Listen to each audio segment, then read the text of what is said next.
नमस्कार दोस्तों, स्वागत है आपका हमारे YouTube channel Patwal job update में।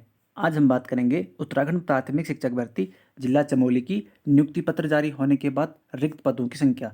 जो मैं आंकड़ा बता रहा हूँ, ये सिर्फ नियुक्ति पत्र जारी होने के बाद का है कि नियुक्ति पत्र जारी होने के बाद चमोली जिले में कितनी सीटें रिक्त हैं। तो चमोली जिले की अगर हम बात करें तो यहाँ पर 369 सीटें थी। ठीक है, अल्मोड़ा जिले के बाद सबसे ज़्यादा यहाँ पे सीटें थी चमोली जिले में 369। अब हम बात करते हैं कि इसमें कितनी सीटें रिक्त हैं। आप वीडियो को पूरी देखिए तभी आपको पता चलेगा कि इसमें कितनी सीटें रिक्त हैं। तो सबसे पहले मैं आपको बता देता हूँ कि जैसे मैंने आपको पहले ही बता दिया है कि चमोली ज़िले में सबसे ज़्यादा 369, अल्मोड़ा ज़िले के बाद यहाँ पे सबसे ज़्यादा सीटें थी। तो चमोली ज़िले की अगर हम बात करें तो यहाँ पे सिर्फ 2 वेटिंग लिस्ट आई हुई है। ठीक है, आप सभी को पता होगा, जो पहली वेटिंग लिस्ट आने के बाद यहाँ पे सिर्फ दूसरी वेटिंग लिस्ट आई है। यहाँ पे सिर्फ 2 वेटिंग लिस्ट निकाली गई है। ठीक है, तीसरी वेटिंग लिस्ट आनी थी लेकिन वो आचार संहिता के लिए नहीं आ पाई। तो इसका एनालाइज करेंगे तो यहाँ पे आप देख सकते हैं चमोली ज़िले में 369 सीटें थी।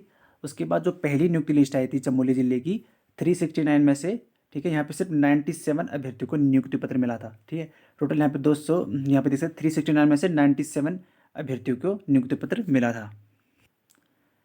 और उसके बाद जो जैसे मैंने आपको फिर यहाँ पे 272 सीटें बचती थी। ठीक है, यहाँ पे से 97 में से 369 में से 97 अभ्यर्थियों की नियुक्ति पत्र जारी हुई।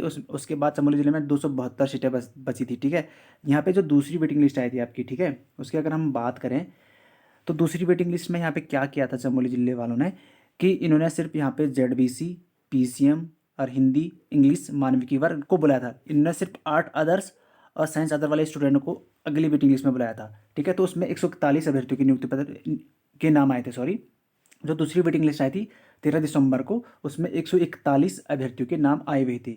उनकी काउंसलिंग हुई थी लेकिन उसके नियुक्ति पत्र जारी नहीं हुए है। उसके बाद यहाँ पे जो फिर से यहाँ पे दूसरी वेटिंग लिस्ट आई थी। ठीक है, मतलब जैसे मैंने आपको बताया कि यहाँ पे 2 ही वेटिंग लिस्ट आ रखी है। एक आपकी 13 तारीख को आई थी, एक आपकी 26 दिसंबर को आई। जो 26 दिसंबर को आई थी उसमें सिर्फ 8 अदर्स और साइंस अदर्स वाले स्टूडेंटों को बुलाया गया था। और 13 तारीख को आपके यहाँ पे ZBC, PCM, हिंदी इंग्लिश मानविकी वर्ग के स्टूडेंट को बुलाया गया था। और यहाँ पे जो आपकी 26 दिसंबर को आई थी वो भी सेकेंड वेटिंग लिस्ट थी, उसमें 8 अदर्स और साइंस अदर्स के स्टूडेंटों को यहाँ पे बुलाया था। तो यहाँ पे 141 लोगों को बुलाया था काउंसलिंग के लिए। और जो 8 अदर्स और साइंस अदर वाले थे उसमें आपसे 119 अभ्यर्थियों को बुलाया था। तो टोटल यहाँ पे देख सकते हैं आप, जैसे मैंने आपको यहाँ पे कैलकुलेट कर रखा है तो यहाँ पे आप देख सकते हैं। ठीक है, 141 प्लस 119260, लेकिन सीटें यहाँ पे 272 थी रिक्त। लेकिन जो आपके 12 अभ्यर्थी यहाँ पे रिक्त हो जाते हैं वो इसलिए यहाँ पे नहीं की क्योंकि रिक्त सीटें 272 सी और इन्होंने सिर्फ 260 अभ्यर्थियों के को बुलाया था। लेकिन जो आपके 12 पद बचते हैं वो इसलिए बचते हैं क्योंकि यहाँ पे देख सकते हैं आपकी 13 तारीख को जो काउंसलिंग हुई थी आपकी, ठीक है, उसमें 141 अभ्यर्थियों को बुलाया था। तो उसमें सिर्फ ये मान सकते हैं हम कि यहाँ पे 12 अभ्यर्थियों को ही नियुक्ति पत्र जारी हो रखे हैं। ठीक है, क्योंकि 272 सीटें रिक्त थी लेकिन 260 अभ्यर्थियों को वो काउंसलिंग में बुलाया था। तो 12 अभ्यर्थी जो इसलिए नहीं बुलाया था क्योंकि यहाँ पे 12 अभ्यर्थियों को 13 तारीख वाली जो दूसरी वेटिंग लिस्ट आई थी उसमें उनको नियुक्ति पत्र जारी हो रखेंगे। आप इसको समझ सकते हैं। उसके बाद यहाँ पे जैसे मैंने आप यहाँ पे कैलकुलेशन कर रखा है, ठीक है, 272 सीटें थी। उसके बाद आगे हम बात करें तो चमोली ज़िले की अगर हम कुल नियुक्ति पत्र की बात करें तो पहली काउंसलिंग हुई थी उसमें 97 अभ्यर्थियों के नाम आए थे। उसके बाद जो दूसरी में अगर जैसे मैंने आपको बताया 12 अभ्यर्थी नहीं, सिर्फ 12 अभ्यर्थियों को ही नियुक्ति पत्र मिला था।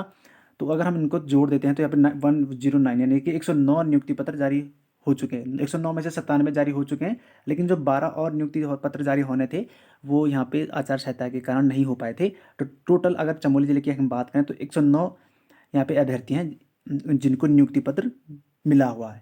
ठीक है, ये आंकड़ा आपका एक मोटा मोटा है। तो चमोली जिले में 109 जब नियुक्ति पत्र जारी हो जाते हैं उसके बाद जो टोटल कुल रिक्त सीटें बचती है तो इन 260 अभ्यर्थियों को काउंसलिंग में बुलाया गया है। 260 में से 260 अभ्यर्थियों को तो नियुक्ति पत्र मिल नहीं सकता है। तो इन 260 जो जिन्होंने काउंसलिंग कराई है अभ्यर्थियों की 141 और 119, तो इनमें से ये कंफर्म नहीं कि कितने अभ्यर्थियों को नियुक्ति पत्र मिला। अगर आंकड़ों के हिसाब से देखें तो लगभग 110 प्लस अभ्यर्थियों की यहाँ पे नियुक्ति पत्र जारी होने हैं। ठीक है, ये ज़्यादा भी हो सकते हैं और कम भी हो सकते हैं। तो मोटा मोटा आंकड़ा 110 है। तो 110 अभ्यर्थियों की नियुक्ति पत्र 110 नियुक्ति पत्र जारी होने के बाद यहाँ पे रिक्त कितने सीटें बचती, तो आप टोटल अगर रिक्त सीटों की बात करें अनुमानित तो चमोली जिले में यहाँ पे 150 प्लस सीटें रिक्त हैं अभी भी। ठीक है, जिन पे यहाँ पे वेटिंग लिस्ट आनी है तीसरी और चौथी वेटिंग लिस्ट। और वेटिंग लिस्ट तब तक यहाँ पे जारी होगी जब तक यहाँ पे पूरी की पूरी सीटें ना भर जाएँ, ठीक है। हर डिस्ट्रिक्ट की पूरी सीटें जब तक नहीं भरेगी तब तक यहाँ पे वेटिंग लिस्ट आती रहेगी। तो चमोली ज़िले की अगर हम बात करें, ठीक है, तो आप लोग देख लीजिएगा जब वेटिंग लिस्ट आएगी आपकी चौथी आचार संहिता के बाद, तो उसमें 150 प्लस अभ्यर्थियों के नाम होंगे। जो आपकी वेटिंग लिस्ट आएगी, ठीक है, तीसरी वेटिंग लिस्ट आएगी जो, उसमें 150 प्लस अभ्यर्थियों के नाम होंगे। ये 100 प्लस 170 भी हो सकते हैं, 160 भी हो सकते हैं, 170 भी हो सकते हैं, लेकिन मोटा मोटा आंकड़ा ये है कि चमोली ज़िले में अभी भी 150 प्लस सीटें रिक्त हैं जिन पे अभी चौथी और पाँचवीं वेटिंग लिस्ट आनी है। तो ठीक है, मैंने आपको मोटा मोटा आंकड़ा बता दिया। इसके बावजूद भी अगर आपको कहीं पे कन्फ्यूजन लगता है तो आप कमेंट बॉक्स में कमेंट करके पूछ सकते हैं। ये टोटल 260 थे आपकी, टोटल चमोली जिले में 260 सीटें अभी भी रिक्त है, ठीक है, नियुक्ति पत्र जारी होने के बाद। और इन पे यहाँ पे काउंसलिंग कराई गई थी, तो इस काउंसलिंग कराने के बाद भी यहाँ पे 150 सीटें अभी भी यहाँ पे रिक्त हैं। तो इन पे यहाँ पे चौथी और पाँचवीं वेटिंग लिस्ट आएगी। तो आचार संहिता खत्म होने के बाद यहाँ पे वेटिंग लिस्ट आएगी। जैसे ही पीआरटी भर्ती का कुछ भी अपडेट आता था आपको हमारे चैनल के माध्यम से प्राप्त हो जाएगा। अगर आप हमारे चैनल पर नए हैं तो चैनल को सब्सक्राइब कर लीजिएगा। जैसे मैंने आपको बताया डिस्क्रिप्शन में लिंक है टेलीग्राम चैनल का, वहाँ जाकर आप जुड़ सकते हैं। साथ ही आप अगर पीआरटी भर्ती से रिलेटिव कोई भी टॉपिक का वीडियो चाहते हैं तो कमेंट बॉक्स में कमेंट करके पूछ सकते हैं। तो ये पूरा एनालाइजेशन था। इसके बाद हम नेक्स्ट एनालाइजिंग करेगा हर डिस्ट्रिक्ट का, तो आप वीडियो में और आप हमारे चैनल पर बने रहें। धन्यवाद।